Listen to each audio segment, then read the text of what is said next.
Hello everyone, मेरे channel पर numero tarot series चल रही है। जो नंबर ऑलरेडी हो चुके हैं उनके लिंक्स मैं डिस्क्रिप्शन में दे रही हूँ। अगर आप चाहो तो उसे चेक कर सकते हो। हर नंबर कुछ कहता है।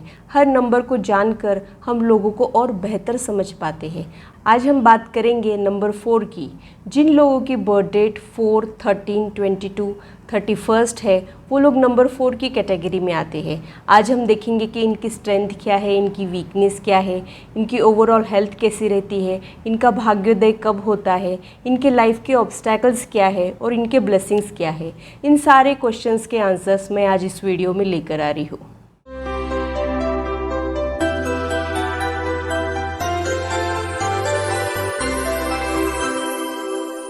Hello, this is holistic healer Vedika Ojha. और अगर आप astrology, numerology, tarot card reading में इंटरेस्टेड हैं तो मेरे चैनल को सब्सक्राइब कीजिए, क्योंकि मैं रोज़ाना कुछ इंटरेस्टिंग और इन्फॉर्मेटिव वीडियोस के साथ आप लोगों से मिलने आती हूँ। आपकी समस्याओं का समाधान अगर आप लोग ढूंढ रहे हैं तो मेरा चैनल आपके लिए है। साथ ही बेल आइकन को भी प्रेस कीजिए, क्योंकि मेरे आने वाले वीडियोस का नोटिफिकेशन आपको मिले और कोई इम्पॉर्टेंट वीडियो आपसे मिस ना हो जाए। आप लोगों को मेरी वीडियोस कैसी लग रही है, इसका फीडबैक कमेंट सेक्शन में ज़रूर दें।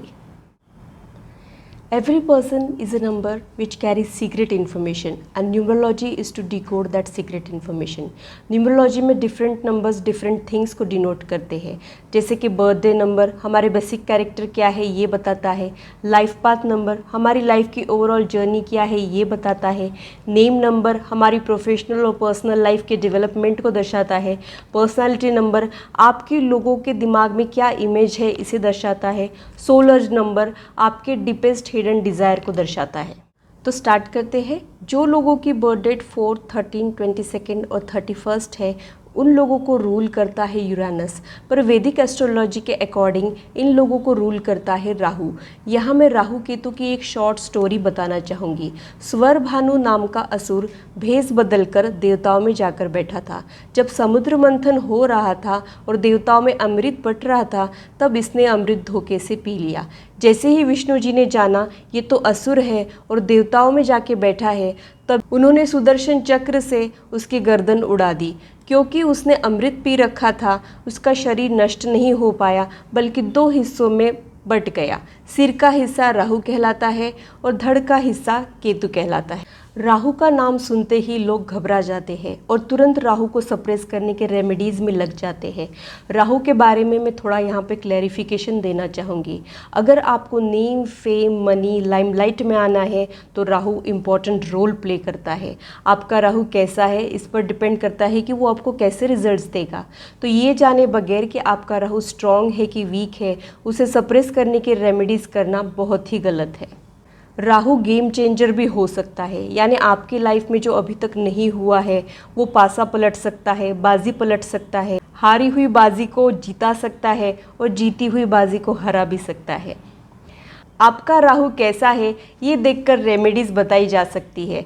खुद के मन से करने के बजाय किसी एक्सपर्ट की एडवाइस ज़रूर लीजिए, क्योंकि अधूरा ज्ञान बहुत खतरनाक हो सकता है। तो देखते हैं कि इन लोगों की स्ट्रेंथ क्या है। ये लोग बहुत ही हम्बल, डाउन टू अर्थ होते हैं। इन लोगों को शो ऑफ करना बिल्कुल पसंद नहीं होता है।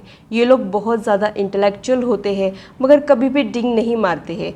उल्टा खुद को ये अंडर कवर रखते हैं। इनको ओपन अप होने में भी थोड़ा सा टाइम लग जाता है। जब आप इनको जानने लग जाएंगे तो हो सकता है इनके विजडम, इनकी वेल्थ और इनकी सक्सेस से आप हैरान हो जाए। ये लोग इतनी बड़ी हस्ती है ये आपको बाद में पता चल सकता है, क्योंकि बढ़ चढ़कर दिखावा करना इन लोगों को पसंद ही नहीं होता है। ये लोग बहुत ही ज़्यादा डिसिप्लिन और ऑर्गेनाइज रहते हैं। कुछ भी करने से पहले इनके पास एक परफेक्ट प्लान पहले से बना हुआ होता है। ये लोग बहुत ही ज़्यादा परफेक्शनिस्ट होते हैं और इनके इस नेचर की वजह से कभी कभी ये लोग स्ट्रेस भी हो सकते हैं। किसी काम में लग जाए तो इन लोगों पर उस काम को परफेक्शन के साथ करने का ऑब्सेशन छा जाता है। और एक चीज़ मैंने अपने प्रैक्टिस में नोटिस की है कि इनकी लाइफ में सडन चेंजेस बहुत आते हैं। मैंने ये भी देखा है कि ये लोग अचानक ऑर्डिनरी लुकिंग से बहुत स्टनिंग दिखने लग जाते हैं। जैसे यहाँ पे मैं कैटरपिलर और बटरफ्लाई का एग्जांपल देना चाहूँगी। कैटरपिलर जो है वो एकदम ही ऑर्डिनरी दिखती है, मगर अचानक पता नहीं क्या हो जाता है और वही कैटरपिलर बटरफ्लाई में ट्रांसफॉर्म हो जाती है। इनके साथ भी ऐसा बहुत बार हो सकता है। अचानक ये लोग बहुत सुंदर दिखने लग जाएंगे, अचानक सक्सेसफुल हो जाएंगे या फिर अचानक लाइमलाइट में भी आ जाएंगे। ये सारे अनएक्सपेक्टेड सडन इवेंट्स इनके लाइफ में होते रहते हैं। सडन गेन यानी सीढ़ी चढ़ लेना या फिर सडन लॉस, सांप का काट जाना, ये सारा राहु का ही खेल है। अगर आपका राहु स्ट्रांग है तो आपको सडन गेन दिला सकता है और आप ऊंचाइयों की सीढ़ी चढ़ सकते हैं, और अगर आपका राहु वीक है तो आपको सडन लॉस भी फेस करना पड़ सकता है। भाई सांप सीढ़ी का खेल तो आखिर ऐसे ही होता है। अनएक्सपेक्टेड चेंजेस इनकी लाइफ में आते रहते हैं। राहु अगर स्ट्रांग है तो पॉजिटिव चेंजेस आएंगे, और अगर राहु वीक है तो नेगेटिव चेंजेस आएंगे। इन लोगों का स्मॉल फ्रेंड सर्कल होता है, मगर जो दोस्त होंगे वो पक्के होंगे। लोगों के मामले में ये लोग थोड़े से चूजी होते हैं। इन लोगों की और एक क्वालिटी है, ये लोग रूल ब्रेकर होते हैं। इनके पास इनोवेटिव आइडियाज़ होते हैं और ये लोग आउट ऑफ द बॉक्स जाकर सोचते हैं। इनकी थिंकिंग बहुत ही फॉरवर्ड होती है, इसलिए इन लोगों को समझना आसान नहीं होता है। इन लोगों को मिस्ट्री, सस्पेंस, ऑकल्ट ऐसी चीज़ें बहुत अट्रैक्ट करती है। ऐसे ही मूवीज़ और नॉवेल्स देखना या पढ़ना इनको पसंद होता है। रिलेशनशिप के बारे में अगर मैं बोलूँ तो ये लोग रिस्पॉन्सिबल, परफेक्शनिस्ट और डेडिकेटेड होते हैं। मैंने एक चीज़ नोटिस की है, राहु यानी नंबर 4 पर्सनालिटी जिसकी बॉडी नहीं होती है, और केतु यानी नंबर 7 पर्सनालिटी जिसका सिर नहीं होता है। ये लोग मिलकर कुछ करें तो ये लोग गेम चेंजर हो सकते हैं। इन लोगों को एक दूसरे को मिलकर मेंटल पीस मिलता है। ये एक बेस्ट रिलेशनशिप का एग्जाम्पल भी हो सकते हैं, या फिर बेस्ट पार्टनरशिप भी इनकी हो सकती है। नंबर 4 पर्सनालिटी ऐसे तो बहुत कामली सारी चीज़ों को हैंडल करते हैं। ये लोग अपने पेशेंस को इजीली लूज़ नहीं करते हैं। इनका झगड़ा भी झगड़े जैसा नहीं लगता है, और ये लोग पॉइंट टू पॉइंट डिस्कस करके अपने पॉइंट्स रखते हैं। इनके अनयूजुअल आइडियाज़ की वजह से इनके प्रोफेशन भी अनयूजुअल हो सकते हैं, जैसे कि एस्ट्रोलॉजी हो गया, ऑकल्ट हो गया। राहु टेक्नोलॉजी को भी रिप्रेजेंट करता है, तो ये टेक्निकल फील्ड में भी बहुत अच्छा करते हैं। ओवरऑल हेल्थ अगर मैं देखूँ तो arthritis, sleeping disorder, dental problems, skin problems इनको आने की पॉसिबिलिटी होती है। मगर जैसा कि मैं हर वीडियो में बताती हूँ, अगर आप रेगुलर एक्सरसाइज करेंगे, रेगुलर मेडिटेशन करेंगे और बैलेंस डाइट लेंगे तो आने वाले हेल्थ प्रॉब्लम्स को आप मिनिमाइज़ कर सकते हैं या फिर बिल्कुल हटा सकते हैं। मेरी प्रैक्टिस में मैंने एक चीज़ और नोटिस की है, जून और जुलाई में इनके लाइफ में कुछ इम्पॉर्टेंट इवेंट्स होते हैं। तो number 4 people fighter spirit category में आते हैं। कभी कभी अगर राहु नेगेटिव रिजल्ट्स दे रहा है तो इनका लाइफ चैलेंजेस से भरा रहेगा।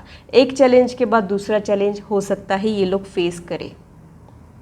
और ब्लेसिंग्स की अगर मैं बात करूं तो इन लोगों में फाइटर स्पिरिट होता है, और ये लोग इजीली गिव अप नहीं करते हैं, अपने पेशेंस को भी इजीली लूज़ नहीं करते हैं। तो इनमें कहीं ना कहीं हर प्रॉब्लम को, हर ऑब्स्टैकल को ओवरकम करने की कैपेसिटी होती है, एबिलिटी होती है, ऐसा मैं आपको बताना चाहूँगी। और इनको ये भी रियलाइज़ होता होगा कि मुश्किलें तो आती है, मगर मैं इसमें से निकल जाता हूँ तो कोई ना कोई हायर फोर्स ज़रूर मेरे साथ है, ऐसा भी इन लोगों को लगता होगा। अगर इन लोगों की लाइफ में कुछ ज़्यादा ही चैलेंजेस है तो कुछ रेमेडीज़ कर हम इसे कम कर सकते हैं। राहु के बारे में बताने के लिए मैं यहाँ पे ईयर 2020 का एग्जाम्पल देना चाहूँगी। 2020 वॉज रूल्ड बाय राहु, तो अनएक्सपेक्टेड पैंडमिक सिचुएशन आ गई, पर लोगों ने फैमिली टाइम भी इंजॉय किया। वो भी अपने आप में एक अलग एक्सपीरियंस था। राहु टेक्नोलॉजी को रिप्रेजेंट करता है, तो सबसे ज़्यादा टेक्नोलॉजी का यूज़ इस दौरान हुआ। Online school, online business, work from home, ये सारा टेक्नोलॉजी के बिना पॉसिबल नहीं था। तो ओवरऑल मैं बोलूँ तो नंबर 4 पीपल कुछ हटके होते हैं और कुछ स्पेशल होते हैं। इनमें कुछ यूनिक कैरेक्टरिस्टिक्स आपको देखने को मिल सकती है जो बाकी नंबर्स में बिल्कुल भी नहीं मिलेंगी। इनके गुस्से के बारे में अगर मैं बोलूँ तो 100 सुनार की और 1 लोहार की हो सकता है। ऐसे तो ये बहुत कामली सारी सिचुएशन को हैंडल करेंगे, मगर जब इनको गुस्सा आएगा तब बहुत तेज़ आएगा, और जब ये बोलना शुरू करेंगे तब इनके सामने कोई टिक नहीं पाएगा। ये लोग थोड़े कम बोलने वालों में से होते ज़रूर है, मगर जब भी ये बोलेंगे इनके कम्युनिकेशन स्किल इतने इफ़ेक्टिव रहेंगे कि पूरी दुनिया इनको सुनती ही रह जाएगी। मुझे कभी कभी ऐसे लगता है कि नंबर 4 नंबर 4 पर्सनालिटी अपने टैलेंट को हाइड करती है। इन्होंने खुल के सामने आना चाहिए और अपने टैलेंट को फुल्ली यूटिलाइज करना चाहिए। तो आइए देखते हैं कार्ड्स क्या कह रहे हैं, कौन सी चीज़ है जिस पर इन्हें फोकस करना चाहिए ताकि लाइफ में सुधार आए। इनकी लाइफ के करंट चैलेंजेस क्या है, इनको क्या ब्लेसिंग्स मिले हैं, इनके रिलेशनशिप्स कैसे रहते हैं और इनको क्या सॉल्यूशंस मिले हैं, कौन से गाइडेंस इनको मिले हैं और हायर फोर्स इनको क्या बताना चाहती है। ये सारी चीज़ों को जानने की कोशिश करते हैं। तो सबसे पहले ये देखते हैं कि इनको ऐसी कौन सी चीज़ पे फोकस करना चाहिए ताकि लाइफ में सुधार आ जाए।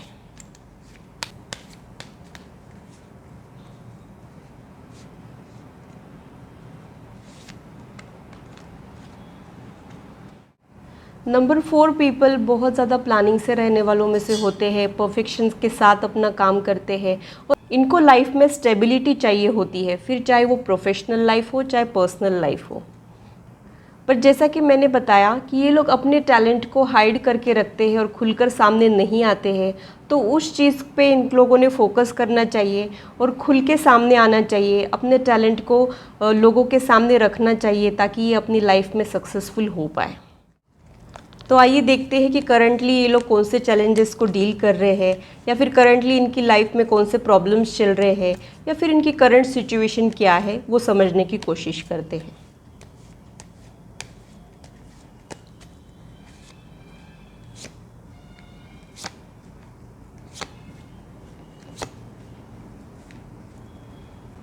नंबर 4 की कैटेगरी में जो स्पेशली 13 नंबर है उस पर मैं एक डिटेल वीडियो बनाऊंगी, वो आप लोग ज़रूर देखिएगा। मुझे उन लोगों के बारे में ऐसा लग रहा है कि वो लोग अपने चैलेंजेस को डील करते करते थक गए हैं, एक के बाद दूसरे चैलेंजेस उनके लाइफ में आते ही जा रहे हैं। कुछ लोगों का हेल्थ भी इससे अफेक्ट हो गया है और इनकी लाइफ में स्ट्रेस लेवल बहुत बढ़ गया है, ऐसा भी मुझे समझ में आता है। और कुछ लोग अपने बच्चों से रिलेटेड कुछ प्रॉब्लम्स को फेस कर रहे हैं, ऐसा भी मुझे समझ में आ रहा है।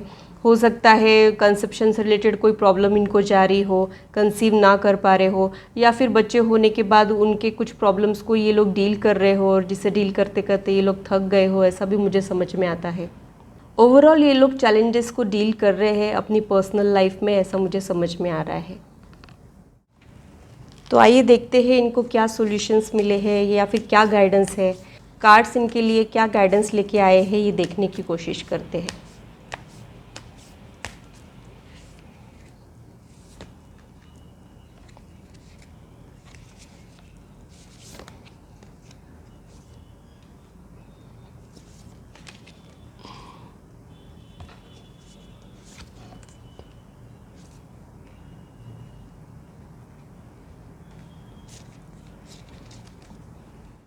नंबर 4 और नंबर 8 पीपल बहुत ही ज़्यादा सेल्फलेस होते हैं और हमेशा खुद से ज़्यादा अपनी फैमिली के बारे में, समाज के बारे में या फिर देश के बारे में सोचते हैं। ये लोग जिनके भी लाइफ में होते हैं उन लोगों के लिए वो एज अ ब्लेसिंग रहते हैं, मगर इनका पर्सनल लाइफ थोड़ा सा चैलेंजिंग हो सकता है। कुछ नई चीज़ें वो लोग पाना चाह रहे हैं, कुछ चेंजेस इन्होंने अपनी लाइफ में लाए हैं और अगर नहीं लाए तो इन लोगों ने कुछ नए चेंजेस लाने हैं। हो सकता है आप प्लेस चेंज करके देखिए तो आपको उसके रिजल्ट्स मिलेंगे, या फिर कुछ प्रोफेशन का चेंज या फिर कोई तो चेंज आपकी लाइफ में अगर आप लाते हैं तो वो आपके लिए अच्छा रहेगा। और जो आपके करंट सिचुएशन है या फिर जो करंट चैलेंजेस को आप फेस कर रहे हैं उसमें से बाहर आने के रास्ते आपको मिल जाएंगे। इन लोगों के लाइफ में भी स्पिरिचुअल अप्रोच आना बहुत ज़रूरी होता है। जैसा कि मैंने केतु के वीडियो में बताया था, जैसे नंबर 7 पर्सनालिटी होती है वैसे ही नंबर 4 पर्सनालिटी होती है।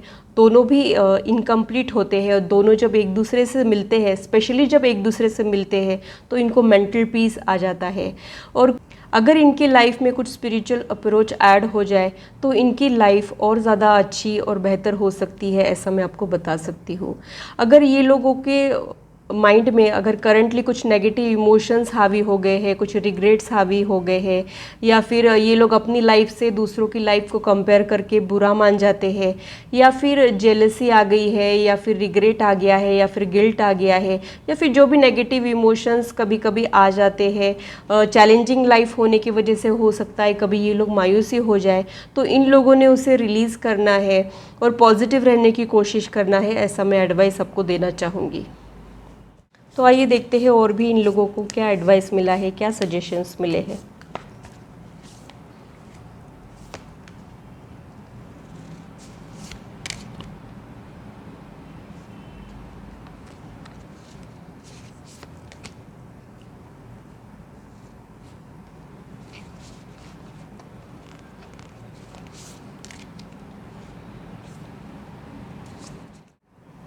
इसमें से कुछ लोग जो है उनमें टैलेंट तो बहुत है, मगर वो लोग एम्बिशियस नहीं है, तो उन्होंने एम्बिशन डेवलप करना बहुत ज़रूरी है और अपने गोल्स को हाई रखना बहुत ज़रूरी है। बड़े सपने देखना बहुत ज़रूरी है, ऐसा मैं कहना चाहूँगी। अगर सपने ही देखने हैं तो बड़े देखिए।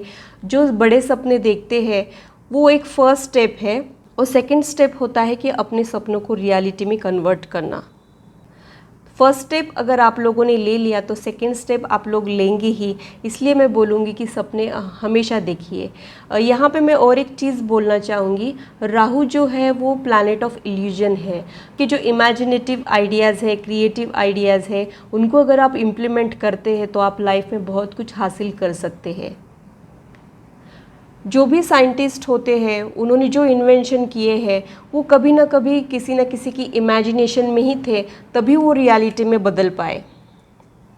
इसलिए इमेजिनेटिव आइडियाज़ का भी एक अपना इम्पोर्टेंस है, और इन लोगों में वैसे आइडियाज़ होते हैं, कुछ अनयूजुअल इमेजिनेटिव आइडियाज़ या फिर नॉन कन्वेंशनल आइडियाज़ इन लोगों में होते हैं, मगर इनका जो नेचर होता है कि रिस्क नहीं लेना, इसकी वजह से हो सकता है ये बहुत सारे अपॉर्चुनिटीज़ अपनी लाइफ में मिस कर सकते हैं।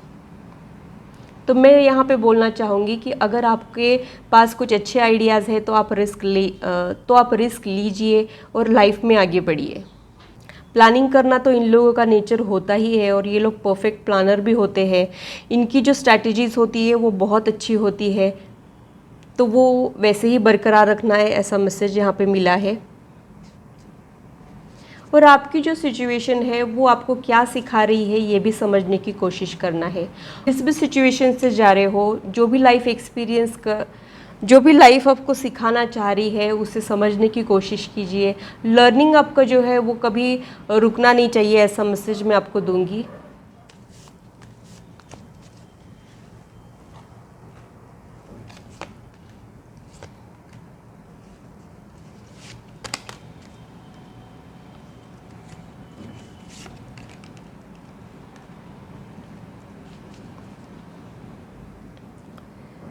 इसमें से कुछ लोग जो है स्पिरिचुअल वर्क करते हैं, और यहाँ पे ये मैसेज मिला है कि भगवान ने आपको चुना है उनका काम करने के लिए।